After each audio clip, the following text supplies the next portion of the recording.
Ladies and gentlemen, it's currently September of 2025, and this is episode number 2 of the drama involving Grandmaster Hikaru Nakamura as Hikaru tries to qualify to the candidates tournament.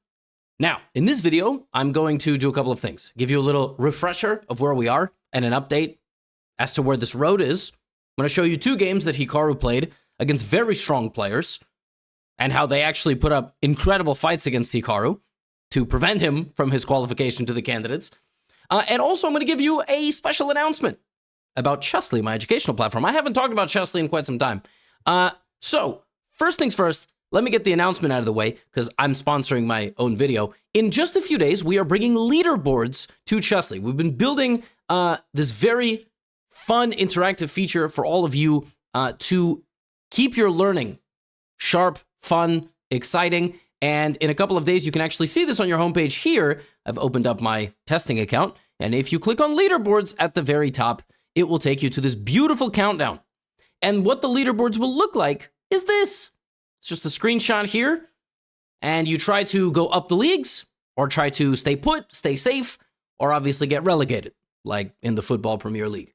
We're also adding a lot more fun things to the drills in the coming months. We will be working on different ways to gamify it in a way that's fun, keeps opening learning exciting, and last but not least, the much requested mobile app is seriously up for discussion. So check out Chessly if you haven't already. All right, that's a quick plug. Now, quick refresher as to this drama. Qualifying to the candidates tournament. You got to do it in one of these ways.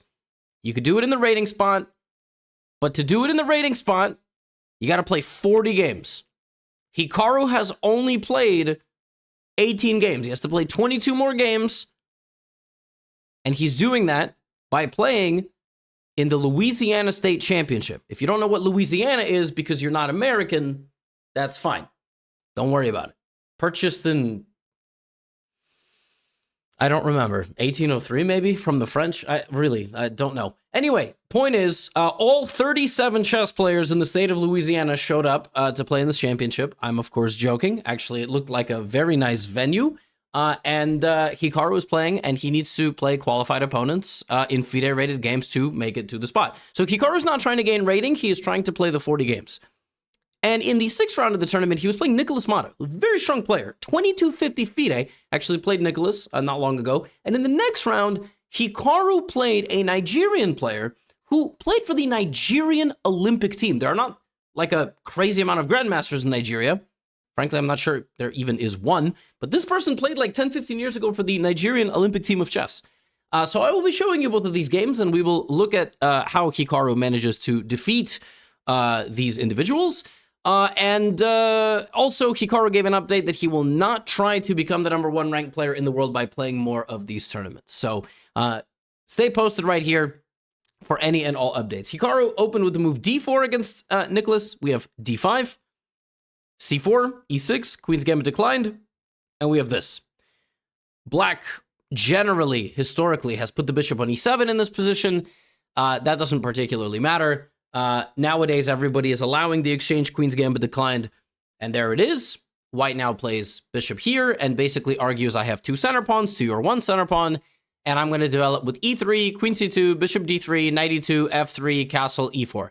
This is the exchange. Queen's Gambit declined. So historically, they put the pawn, the queen, the bishop, they control the diagonal, they put the knight on e2, not on the traditional square f3, and then they play f3 to try to push in the center.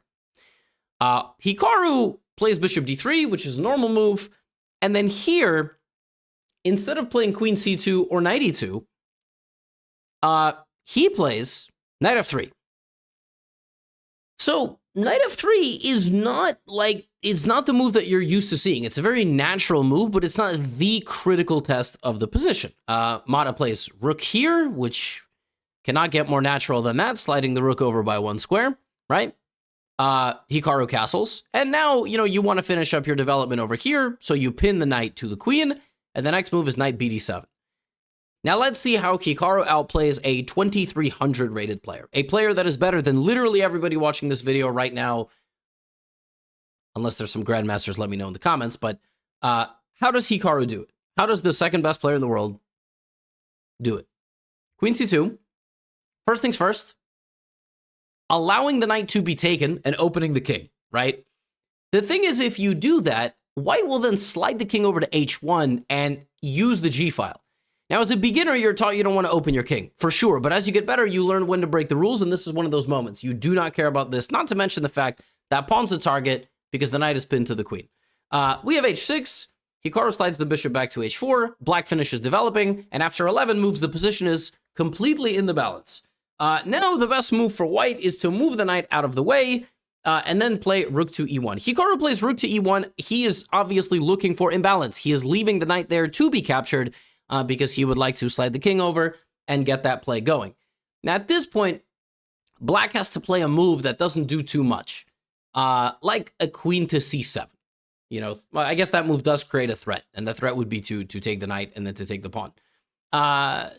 Ultimately, Mata here thinks for about 12 minutes, plays the move knight to f8. It's not a terrible move by any stretch of the imagination.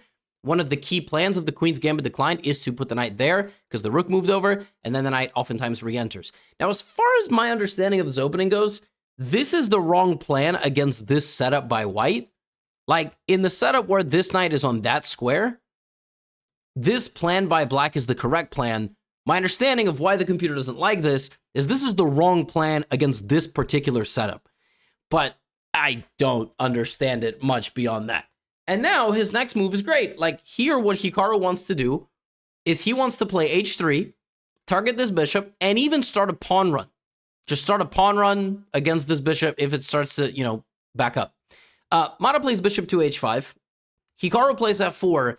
And now is just an exceptional move played by black. Really, really nice move. g5. This is extremely impressive stuff. To have the gall to play like this against Hikaru is, you know, it's really impressive. On the surface, it just looks like pawn takes, bishop takes, knight and, you know, knight's under attack by the bishop and the rook. White is winning. Correct. Sort of. It's correct if black takes back. He's not going to take back. What he was going to do here is to play knight to g4, attacking h2, attacking the pawn on g5, and attacking the pawn on e3. So the best line here is knight f3, and then black would take on e3, and then Hikaru would have to sack his rook, and then play here, and then here Hikaru would have to come up with g4 with the idea of rotating the queen over, right? Bishop g4, queen g2. So, look, both of them probably didn't see that. Probably, I mean, you know, you look at this on knight g4 and you think black is doing very well. And for the record, Hikaru went here, and after 15 moves, Mata was equalizing. It was 0.1. Now, is the position still complicated? For sure. But I was like, yo, this is not going to be an easy journey for Hikaru at all. Now, friendly reminder, Hikaru is not playing in these tournaments to increase his rating. He's playing in these tournaments to have a risk-free approach to get to the 40 minimum game requirement. They didn't say who you had to play. If it was 40 games against an average rating of 2,500 or higher, this wouldn't work. But they said you could play anybody. They generally don't have strategic meetings as to the potential loopholes, I feel like, or the worst case scenario or the edge cases. And so, you know, again, like, this is not going to be easy. Hikaru's not trying to gain the rating, but he's also not trying to lose rating. And it's clear, bishop takes g6, bishop g6. He goes here. I was like, yo, Mata is better with black. Now, better is a strong statement. The computer wants to play b5 and a5. Like, the computer, at this point for black, is like, I've done my job. Let's take space on the queen side. The computer is ruthless. The computer's like, we're going to keep the tension here exactly as is because there is nothing that you can do. And, you know, I'm just going to go b5. Now, that looks like a very scary move to play because it doesn't look like you have much of an idea. It looks like pawn takes g5 is coming. But actually, after this whole sequence, like, taking here is possible, right? And then, you know, you kind of think like you're going to, you know, get attacked or whatever. Honestly, the computer is so unafraid, it's just saying b5, a5. Unfortunately, or fortunately, depending on who you cheer for, it's very difficult to play like that. Nicholas goes here, which is not a mistake. It attacks the rook. Shockingly, Hikaru does not blunder the rook. And now black makes basically a losing move, which is kind of insane to say because he's been playing so well. He just plays one move, but this one move is so irrevocable. It's so permanent Once you play it, you can't take it back. G4. That now seals the position completely shut. And, you know, it looks like on the surface, well, white's not going to get any activity. You shut out all the pieces. He will. And when he does, it's going to be very painful. Bishop to h4. Obviously, Nick saw this, and his idea was that, okay, I'm under some pressure, just play h5. And unfortunately, these two pawn moves, both on light squares, both making this bishop more powerful, run headfirst into the move e4. Now, I don't remember if Hikaru played e4. No, he didn't even have to play e4. He just played queen b3, and the idea of queen b3 is simultaneously attacking here and also this bishop. So you're looking at knight takes pawn, right? And so black has to now play bishop to e7, giving up the pawn on b7 completely, and also, you know, giving this up. Instead, he goes here, and these three moves spin the game totally out of control. And that is the difference between being 2800 and 2250. Like, you get here, and you just have to push some flank pawns. Like, you just have to say, I actually did a great job in the opening. Now, you know, and these two pawn moves and the bishop repositioning is wrong. And now e4, everything is pointing that that is the best move. The knight cannot even fight for the center because of the pin.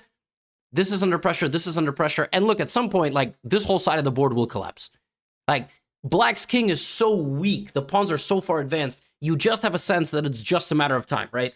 And, you know, black can't even take on e4 because he would walk right into a million different tactics. So he goes here, and now just a very simple and straightforward approach. e5 pushes the knight back. We trade the bishops, and we just play knight to f1, f5, f6. So Hikaru, a few moves ago, did not even have the pawn on e5. It was on e3, and somehow, miraculously, it walked straight through the center. This pawn is also going to walk through. And the reason that white is completely winning here is because of the weakness of the black king and the space advantage. The space advantage prevents these pieces from activating and therefore playing defense. The weakness of the king leads to an attack.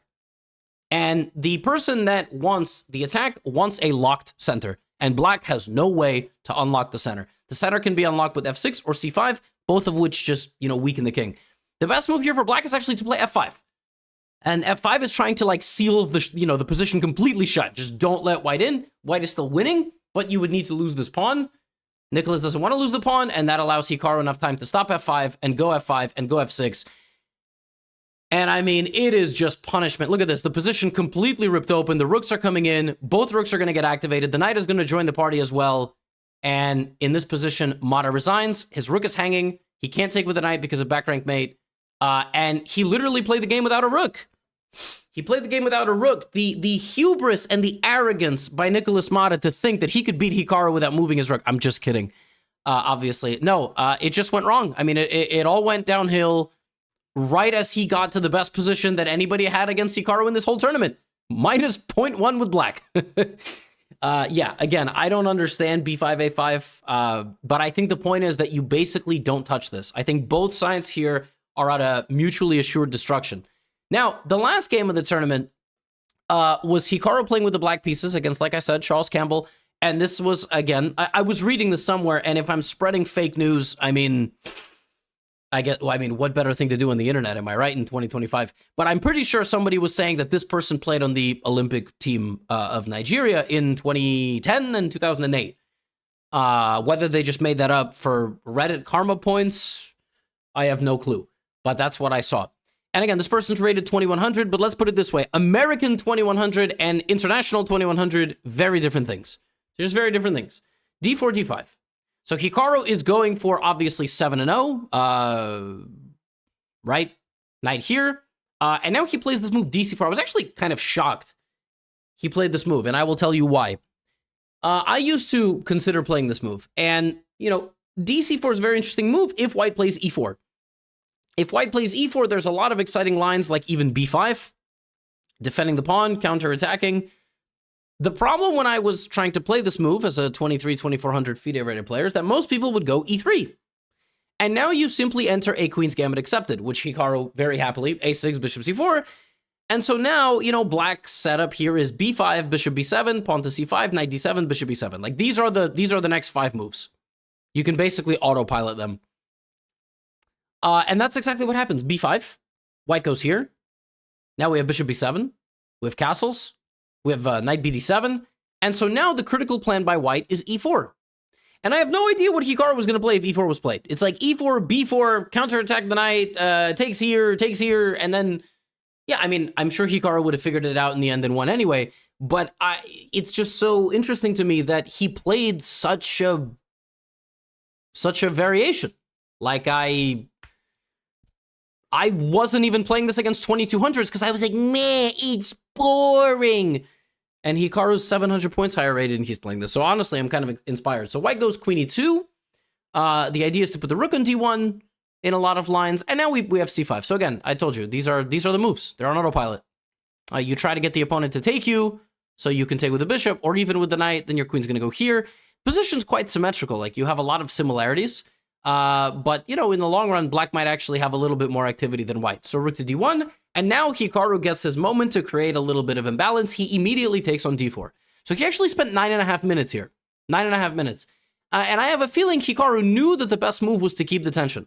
I think he knew, you know, but he takes a calculated risk. And so now if white plays knight takes d4, you keep the symmetry of the pawns. But knight takes d4 is not a great move because the knight doesn't have anywhere to jump after. Pawn takes d4 is the better move because you activate the bishop. And that is the move that white plays. Plays pawn takes d4, plays it quite fast. Bishop e7, bishop g5, Hikaru castles. So after 12 moves, we have a position where white has an isolated queen's pawn, IQP, some active pieces around the black king, you know, pointing this way. Black just has a very solid, typical queen's gambit accepted, you know, queen's pawn variation. Like nothing crazy, nothing complicated, just very, very normal. Now, I'm like, how is Hikaru going to win this, right? So white should probably finish up with bringing a rook. There's some lines where white can play a4, trying to get these pawns to do something. He goes knight e5, okay? Knight e5 is not a mistake. Completely natural move. Coming here, putting some pressure. You obviously want to be taken, because if you get taken, your knight gets dislodged, and then you might hang checkmate. I don't know. Maybe not. Probably not. Knight goes to d5 by Hikaru, who now is trying to do something very instructive here. He is trying to trade some pieces, okay?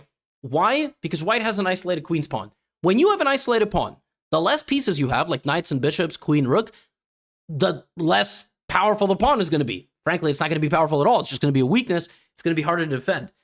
The pawn is a nice way to anchor pieces in the middle and also clear pieces out, right? And you can use the space around the pawn to create an attack. The person with the pawn should keep more pieces on the board and should try to attack, should try to create some attacks. The person who's playing against the pawn should try to make some trades. So, for example, if bishop takes, there is an argument to be made here that the best move here is to move the knight out of the middle. Because then what you would do is you would blockade this, right? And then you would trade, and then you'd actually end up putting pressure on the pawn. But queen takes is good.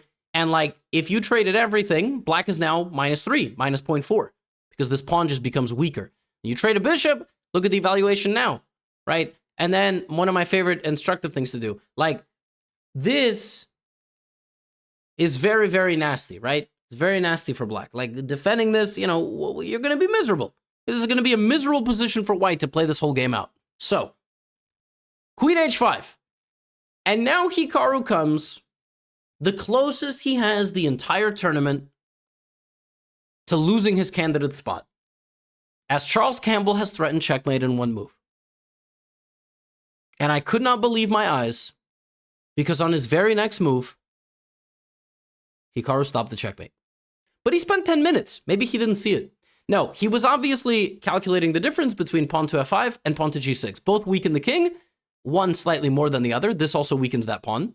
One blocks the bishop. One doesn't really block the bishop, it just more attacks the queen. Both are actually fine. But he goes here. Now we have knight takes d5, trading the knight. Hikaru, of course, taking with the bishop. Taking with the pawn is completely out of the question. Not only is it positionally horrible, it also tactically loses the game. Hikaru takes like this, and we have bishop back to f4. Now, here, Hikaru can trade the knight in the middle. I think part of him didn't want to do this. First of all, you're helping the pawn. Second of all, the bishop comes in and has pressure, so he went knight f6, attacking the queen.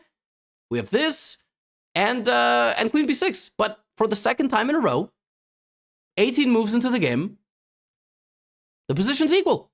I'm telling you, these guys are not just showing up to lose to Hikaru. Like, they're not just cannon fodder. They're playing fantastic. It's like really, really like awesome to see. White plays bishop e3, slightly passive. This pawn was not really hanging. There's a lot of lines where if it's taken, there's all sorts of counterattacks. Of course, you have to be careful. But bishop to e3, fine. Hikaru plays rook d8. All normal, he's going to play rook c8, but the position's literally 0-0-0. Now white should play with energy. a4. Is Campbell going to play that? Okay, rook c1 is also a very nice move. Rook comes here, and this pawn, right, is going to be supported by the rook. Great play. Queen back to b7. Now, again, Hikaru's taking a step back, a4. It's very easy here to fall into the trap of only playing defense. g2 is hanging. You know, maybe you play f3 or something. He does play f3, right? And it does feel like, but actually a4, giving up this pawn, which is absurd. I get it, right? So much more natural to play f3, but that's exactly what Hikaru wants. Now plays bishop d6. He has all these, and by the way, a4 again. a4 is the best move. And there it is. Because what else are you going to do?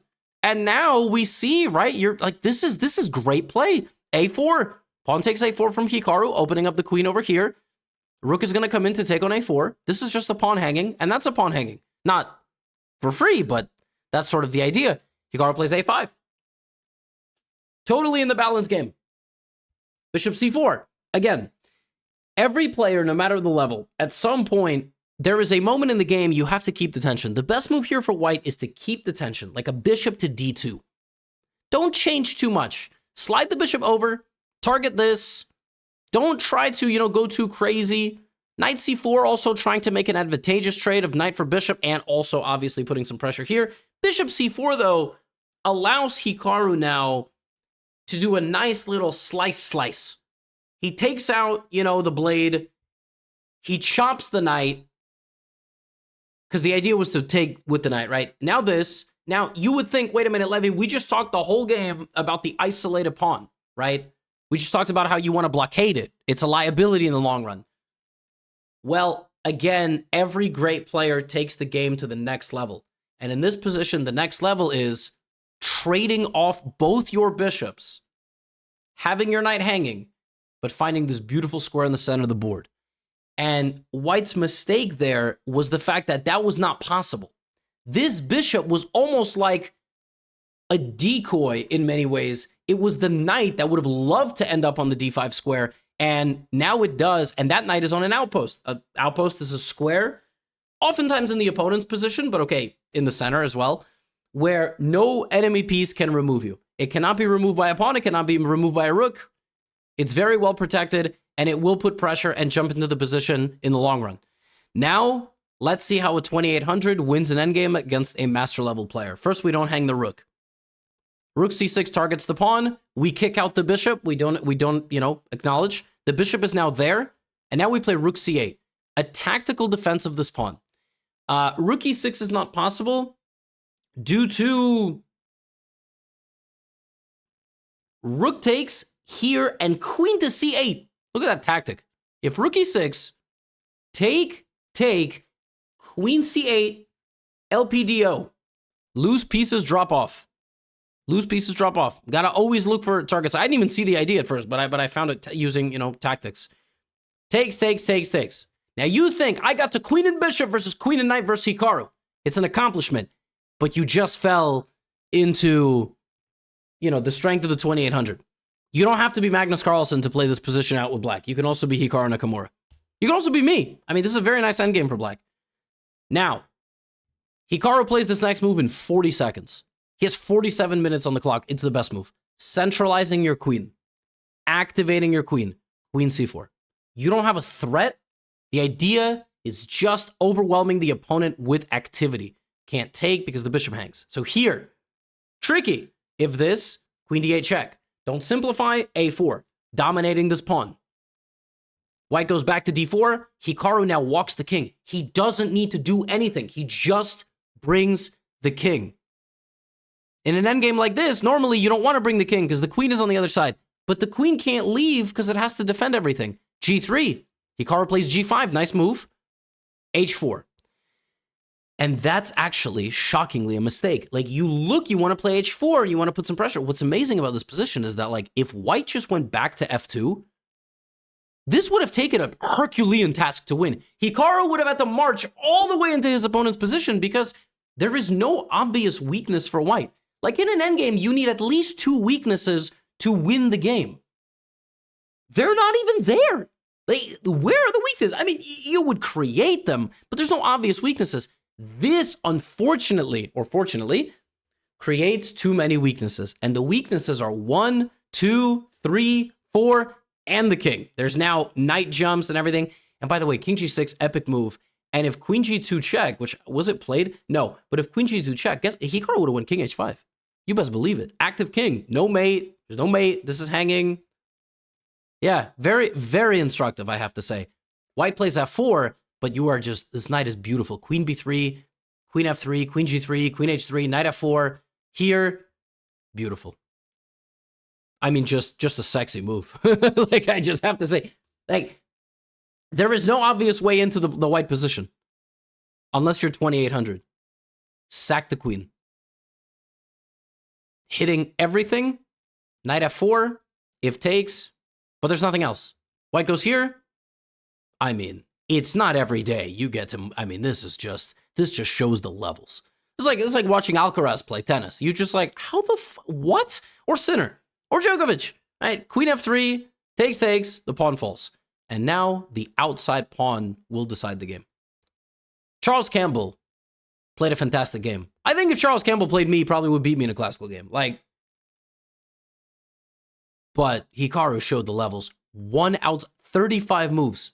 One outside pawn trade created this weakness. It's shocking to think that the king would end up walking up the board, eating the pawn, and promoting the h-pawn. And that is what it's like to play a 2800 level player. And so Hikaru wins the Louisiana State Championship. He is not the Louisiana State Champion because he's not a resident of Louisiana. That title went to Nicholas Mata, who won the tournament as the highest ranked, ultimately, Louisiana resident. But Hikaru gets 6 FIDE rated games and is now rated 2,812. And he is 4 points away from his peak. Now, what does this mean? He played 18 plus 6, 24. He needs 16 more games, which means he's going to be playing 16 more games, likely in America, but maybe in Europe, against random people in random tournaments, and we will not know. And he has until January 2026 to get this done. And he needs to not lose like 30 rating points, which I'm sure he will be just fine. That's all I have for you today. Check out Chessly leaderboards coming out in a few days. Chessly also has a free trial.